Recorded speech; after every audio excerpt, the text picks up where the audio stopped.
श्री कालभैरवाष्टक स्तोत्र।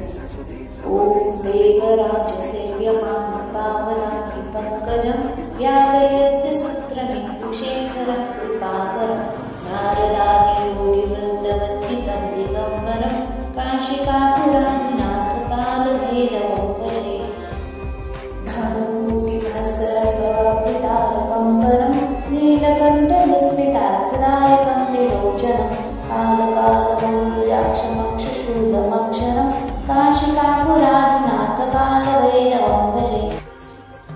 शूलटङ्कपाशदण्डपाणिमादिकारणं श्यामकायमादिदेवमक्षरं निरामयं भीमविक्रमं प्रभुं विचित्रताण्डवं प्रियं काशिकापुराधिनाथकालभैरवं भजे।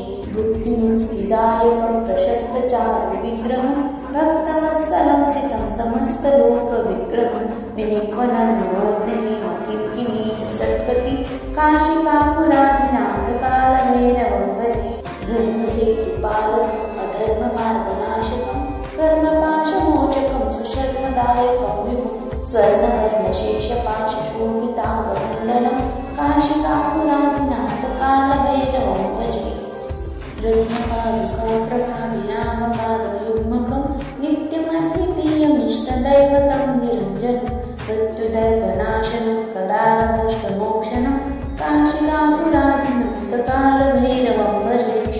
हासभिन्नपद्मजाण्डकोशसन्तति दृष्टिपातनष्टपापजालमुग्रशंसनम् अष्टसिद्धिदायकं कपालमालिकण्डरं काशिकापुराधिनाथकालभैरवं भजे। संघदायकं विशालकीर्तिदायकं काशिकावासलोकपुण्यपापशोधकं विभुं नीतिमाधवोमितं पुरातनं जगत्पति काशिकापुराधिनाथकालभैरवं भजे। कालभैरवाष्टकं मनोहरं ज्ञानमुक्तिसाधनं विचित्रपुण्यवर्धनं शोकमोहदैन्यलोभकोपतापनाशनं ते प्रयन्ति श्रीमच्छंकराचार्यविरचितं कालभैरवाष्टकं संपूर्णम्।